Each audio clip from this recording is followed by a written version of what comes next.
another huge reason why they say you've got to choose between science and God. And that's because they've got a false idea of God. Because Hawking starts off by talking about the Greek gods. And we got to get rid of those before we can do science. And I agree with him. Yeah. If you think that the moon is a god, you won't study it because you might upset the god. And in that sense, science has done a good job of getting rid of those gods. Yeah. Now, when you think of those gods, what are they? They're what we now call today, technically, gods of the gaps. I don't understand lightning, so I say it's a god. So the word God is for an unknown X that explains lightning.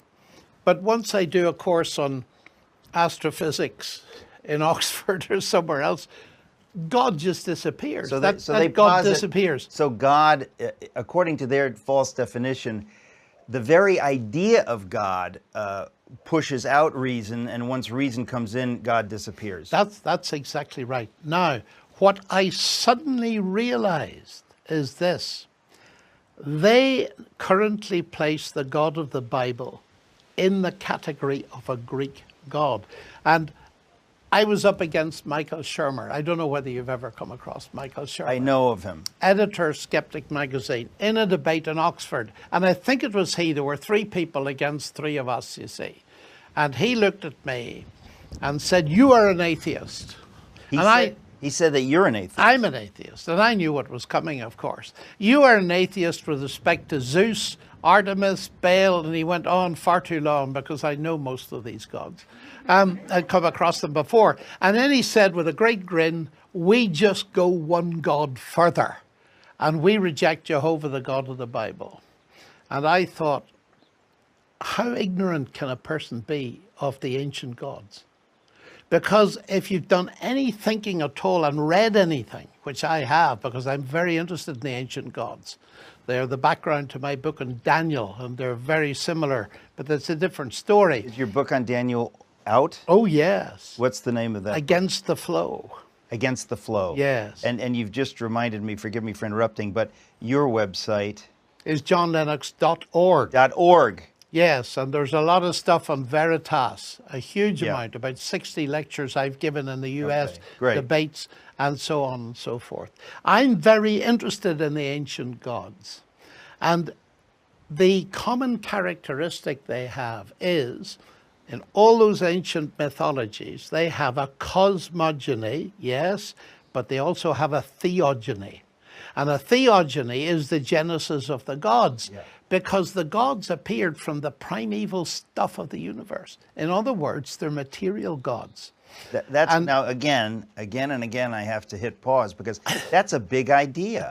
It has not occurred to most people that if the gods of the ancient world, and I'm familiar with some of these creation myths, they came out of something. So you say, therefore, they are material That's gods. right. Let me put it this way. That's an extraordinary point. The world expert probably on this topic was a man called Werner Jaeger, who's a professor at Oxford, and he puts it this way. In the ancient Near East, the gods are descended from the heavens and earth. The God of the Bible created the heavens and earth. Now that's the difference. The God of the Bible doesn't belong to the category of those gods in any sense. Right. But the mistake they're making, and Hawking's making, is imagine that we think the God of the Bible is a God of the gaps. He's just put there to explain until we get a scientific explanation. Then it dawned on me, if you believe that God's like that, you have to choose between God and science. Yeah. Why? Because that's the way you've defined God. You've defined God to be a non-explanation waiting for science to come along. So of course you have to choose. The God of the Bible is not a God of the gaps. And I often say to people, have you ever read the first line of the Bible? It goes like this. In the beginning, God created the bits of the universe we don't yet understand. And they all laugh, as you do, politely, thank you very much. That's nonsense. In the beginning, God created the heavens and the earth, which is grammatically a merism. Everything he created, the bits you do understand and the bits you don't, moreover, think about ordinary life. The more I understand about art, the more I admire the genius of a Rembrandt, not the less. The more I understand of engineering, the more I admire the genius of a Henry Ford, not the less. And going up to the universe, the more I understand of the universe, the more I admire. This is Newton, the God who did it that way. Okay, and what we're saying here is that they do not understand the biblical concept of God. See, Richard Dawkins, he says in one of his books that you've got scientific explanation, you've got the God explanation. They're both scientific type explanations. Right. That, to my mind, is profound misunderstanding.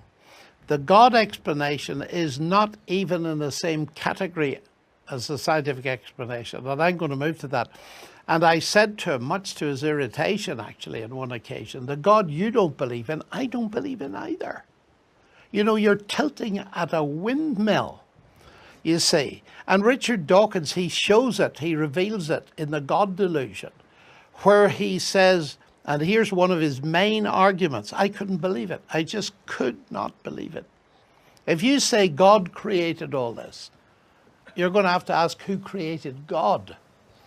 And that's nonsense. And it is nonsense, but not in the way he thought.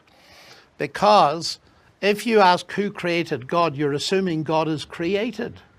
Well, I don't believe in a created God. We usually call them idols, and we don't need Dawkins to tell us they don't exist. You see, he's not addressing even the question if there's an eternal God. The Bible claims God is eternal. He's not created. So his question doesn't even apply, as I pointed out to him in that debate. But then I got the sting in the tail. I said, you believe the universe created you, don't you? So let me ask you your question, which you think is valid. Who created your creator?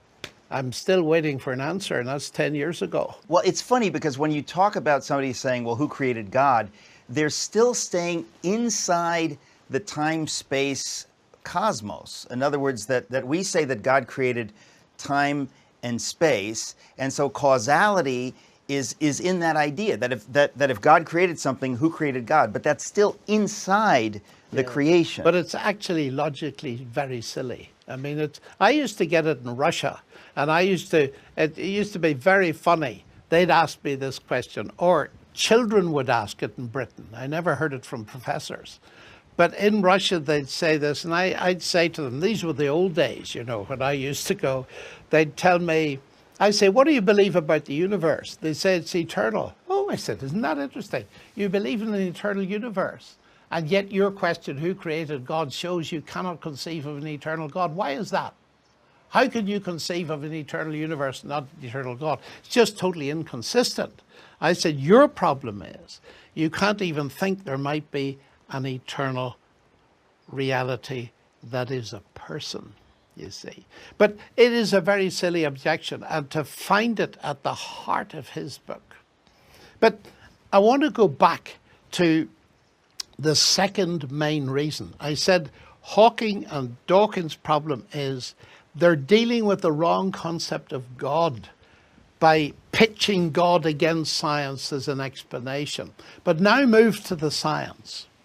And you can very easily see why Dawkins and the rest of them are completely wrong in suggesting God is the same kind of an explanation and therefore in competition with a scientific explanation. Very simple illustration. Why is the water boiling?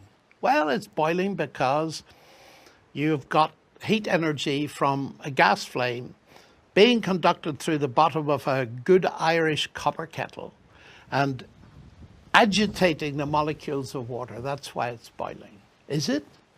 It's boiling because I want a cup of tea. Now, people snigger at that and so on. Rightly so, because they see I'm being foolish.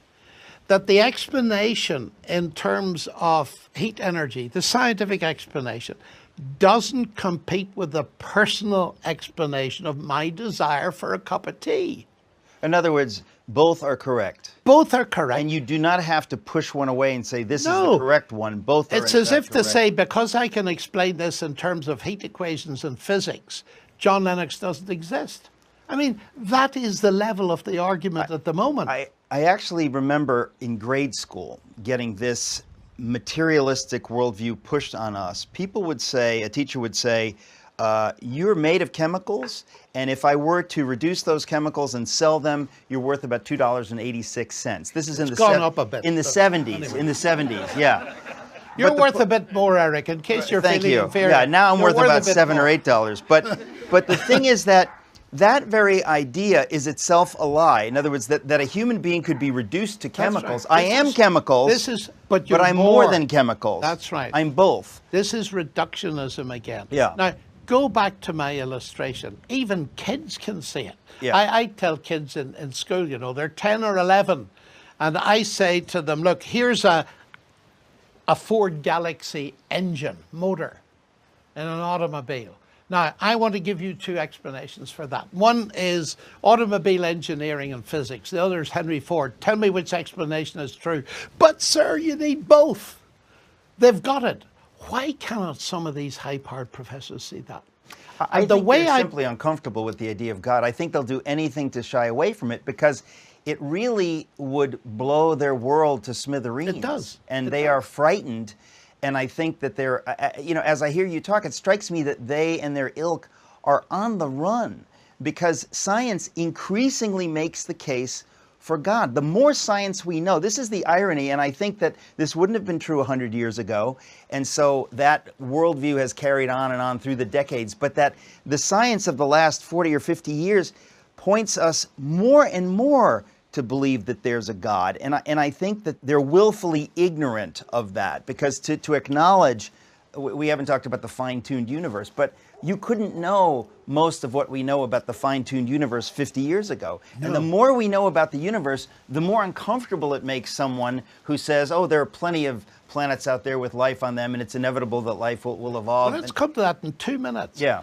The bottom line for the argument I've just given is this. And anybody can use this argument. I'm always looking, C.S. Lewis taught me this. If you can't explain your faith in God in words that people can understand, either you don't believe it or you don't understand it. That's the big slogan in front of my mind. Help people understand. Here's the bottom line. God no more competes with science as explanation of the universe than Henry Ford competes with the law of internal combustion as an explanation for the motor car engine. Anybody can understand that. We are used in life of having multi-level explanations. And the irony about the kettle boiling thing is that people have been drinking and enjoying tea for thousands of years before they understood about heat equations. It's the personal explanation, the agent explanation, that is usually the more important.